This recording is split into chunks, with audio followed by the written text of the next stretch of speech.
Contusion या Bruce यह blunt force के द्वारा इंजरी है। आगे बात की जाए कंट्यूजन होता क्या है। इसमें ब्लड वेसल्स के बाहर ब्लड आ जाता है और स्किन के अंदर डिपॉजिट हो जाता है। तो contusion is extravasation of blood under the skin. किस वजह से? Usually rupture of blood vessels. वो होती क्या है? यूजुअली कैपिलरी होती है। Rupture of blood vessel usually capillaries. जो कंट्यूजन है वे स्किन में तो होते ही हैं, साथ ही साथ इंटरनल ऑर्गन में भी हो सकते हैं, जैसे लंग, ब्रेन, मसल। कंट्यूजन के टाइप की बात की जाए तो इंट्राडर्मल, यह जो कंट्यूजन है वह सब एपिथेलियल लेयर में पाया जाता है, मतलब एपिथेलियम लेयर के नीचे, वहां ब्लड एक्यूमुलेट होगा।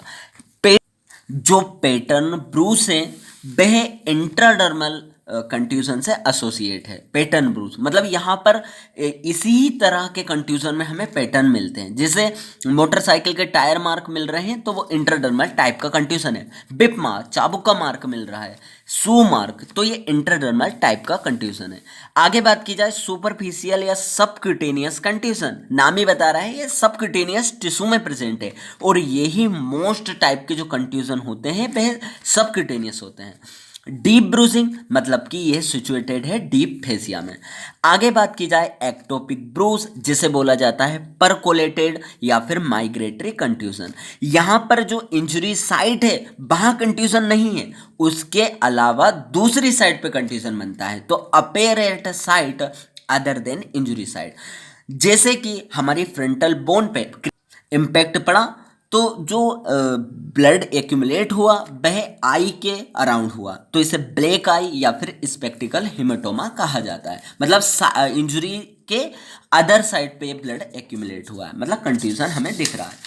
आगे बात की जाए पैटर्न ब्रूस, नाम ही बता रहा है कि इसमें पैटर्न बनता है, तो पैटर्न इंडिकेट करता है किस तरह का वेपन यूज किया गया है। आगे बात की जाए जैसे हिल्ट मार्क दिखता है तो ये बताता है कि हमने कि नाइफ यूज किया गया है।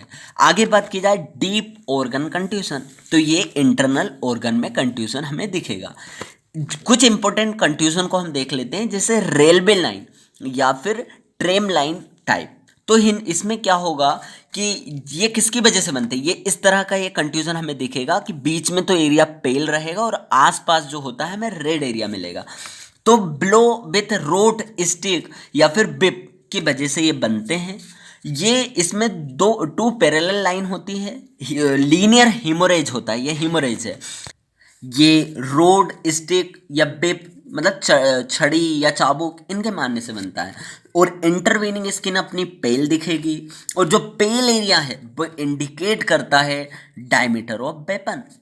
आगे बात की जाए सिक्स पिन्नी बुरुस, ये रिजेंबल करता है सिक्स पिन्नी से। आगे बात की जाए इसमें जो मतलब सिक्स पेस है, आगे आ जाएगा डिस्कोइड सेफ इंजरीज में बनती है और ये प्रेशर जो फिंगर टिप का प्रेशर की वजह से ये हमें अपेयर होती है। ये हमें ये इंडिकेट करती है कि किस तरह की इंजरी हुई है। जैसे यदि हमें नेक पे दिखता है सिक्स पिन्नी ब्रूस, अपने ये ब्रूस इस टाइप से बन जाएंगे, सिक्स पिन्नी ब्रूस अपने को मिलेगा। तो ये नेक पे दिख रहे हैं तो ये बताते हैं थ्रोटलिंग का केस है। यदि ये फोर आर्म या आर्म पे दिख रहे हैं तो ये बताते हैं चाइल्ड अब्यूज़ का केस है। मतलब ये सिक्स पिन्नी ब्रूस हो गया। आगे बात की जाए बटरफ्लाई ब्रूस, ये जो बटरफ्लाई ब्रूस होता है ये हमें कहाँ दिखते हैं? ये हमें चाइल्ड अब्यूज़ के केस में दिखता है, कोई बच्चों की स्किन पिंच करता है, खींचता है, तो उससे बनते हैं। आगे बात की जाए किसी बच्चे पे मल्टीपल ब्रूस हमें दिख रहे हैं और उनकी एज डिफरेंस है, मतलब कि एक पर्सन पे मल्टीपल ब्रूस दिख रहे हैं, उनकी एज डिफरेंस है, तो ये बताता है कि चाइल्ड अब्यूज़ का केस हो सकता है। कंट्यूजन से हम टाइम ऑफ इंजरी बता सकते हैं। हम ये जो कलर है ये कलर चेंज करता है, जो यदि एंटीमोटम कंट्यूजन है तो वो कलर चेंज करता है। कलर चेंज डिपेंड करता है टाइप ऑफ हीमोग्लोबिन कौन सा है। यदि कंट्यूजन में शुरू में ब्लड बाहर निकला तो वो ऑक्सीजनेटेड है, तो शुरू में वो हमें ऑक्सी हीमोग्लोबिन रहेगा और रेड कलर का हमें फ्रेश अपेयर होगा, फ्रेश रहेगा तो रेड कलर का। डीऑक्सी हीमोग्लोबिन रहेगा, बाद में उसमें ऑक्सीजन हट जाएगी, यूज हो जाएगी तो ब्लू कलर में चेंज हो जाएगा।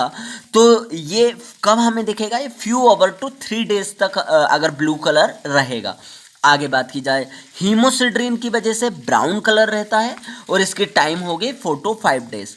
आगे बात की जाए ब्लू बर्डीन जो कि ग्रीन कलर का है, इसकी टाइम 6 to 7 डेज।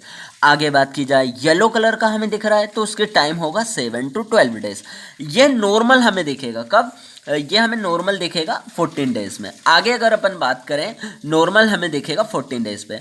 आगे बात की जाए कंट्यूजन जनरली कलर चेंज करते हैं लेकिन इन कंडीशन पे हमें कलर चेंज नहीं दिखेगा। एग्जाम्पल जैसे जो कंजक्टाइवा होती है आई की, वहाँ हिमोरेज हुआ तो वहाँ हमें लगातार चूंकि ऑक्सीजन के कांटेक्ट बना रहता है आई में तो वो हमें रेड ही दिखेगा, वो येलो कलर में चेंज होगा और फिर फाइनली डिसअपेयर हो जाएगा। आगे बात की जाए मेनिंजियल हेमोरेज अगर हुआ है, मेनिंजियस में कंट्यूशन बना है तो चूंकि वहाँ भी सीएसएफ की डायरेक्ट सप्लाई है तो वहाँ कलर चेंज हमें नहीं दिखेगा। इसके डिफरेंशियल डायग्नोसिस क्या है, मतलब हमें इससे डिफ्रेंशिएट करने की ज़रूरत है किससे, पोस्टमार्टम लिविडिटी से, क्योंकि वो लगभग सिमिलर अपेयर होती है, और आर्टिफिशियल या सूडो ब्रूजिंग उससे डिफ्रेंशिएट करने की ज़रूरत होती है। अब इसका कंट्यूजन का क्या मेडिको लीगल इंपॉर्टेंस है, हम कलर चेंज के हिसाब से एज ऑफ इंजरी बता सकते हैं, पैटर्न ब्रूस के पैटर्न के हिसाब से हम किस तरह का वेपन यूज किया है वो बता सकते हैं, nature of injury, generally contusion simple injury होते हैं लेकिन ग्रेवियस भी हो सकते हैं यदि वाइटल इंटरनल ऑर्गन में हमें कंट्यूजन मिल रहा है तो। आगे ये मेनर ऑफ इंजरी भी बताते हैं और कैरेक्टर ऑफ इंजरी भी बताते हैं। जैसे हमने देखा था 6 पिन्नी ब्रूज अपने को मिल रहा था, या फिर tram line road railway line bruise, तो ये कैरेक्टर और मैनर ऑफ इंजरी भी बताते हैं। आगे बात की जाए ये जो कंट्यूजन है हमें डिफ्रेंशिएट करने की ज़रूरत है क्योंकि सिमिलर कंडीशन जैसे पोस्टमार्टम स्टेनिंग और पोस्टमार्टम कंट्यूजन से। तो ये हमने कंप्लीट करा कंट्यूजन। Thank you.